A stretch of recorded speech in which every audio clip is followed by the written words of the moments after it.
welcome to PeaceVision. We are a portal for positive change. And today we're talking about our partners and how we kind of can take them for granted every now and then. And with me is David Essel, the author of his new book, 50 Plus Flavors of Erotic Love. David, talk to me about it. Yeah, John, one of the topics we go over a lot in the book that people forget about after the first 6 months of dating is, are you worshiping your partner? Are you making them feel like the most important person in the world? You know, because without that, we're going to lose that glue that holds us together. And too many people wait years and they run into problems and then they change relationships only to find out that they're going to have the same problems with the new person, right? So we have people slow down and say, let's learn how to worship. Now, what does that mean?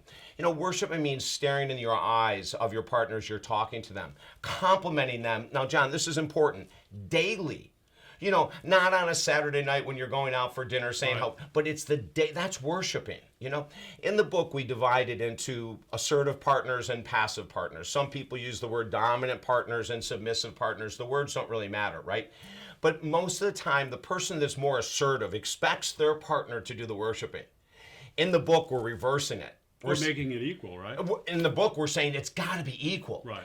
The assertive person has to worship their passive partner just like they want the passive partner to worship them. How do you learn that behavior? Is it telling yourself, hey, catching yourself? What do you recommend Well, here? we teach a tool where we have them go home and write down a list of things that they're really appreciative of their partner for. You know, it could be their eye color, it could be the way they take care of the kids, it could be that they always follow their words. You know, we have them write down So these. it's real. It's got to be real. You know, it can't be fake. Yeah. If you give a compliment, oh my God, your eyes match your earrings, it looks beautiful. If you mean it, that's worshiping. Like that means I'm paying attention to you. You're important to me. But if you're saying it for a motive, or if you're saying it because you feel you're supposed to, for God's sake, it's not going to come through, right? So when we say worship, we mean physically worship the body, you know, like go down your partner's body and kiss every ounce and every inch of it, like worship them. And then do it outside of the bedroom.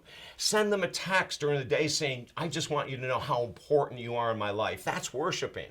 So throughout the book, we say no matter what role you're playing, no matter how erotic you want to get or how calm you want to make it, if you start to worship your partner, give it 60 days. Wait till you see what's going to happen next. Well, I would imagine, you know, it doesn't only hold true in love relationships, but in relationships with anyone in your life, where you're giving compliments, you're recognizing them, you're listening to them, right? Yeah.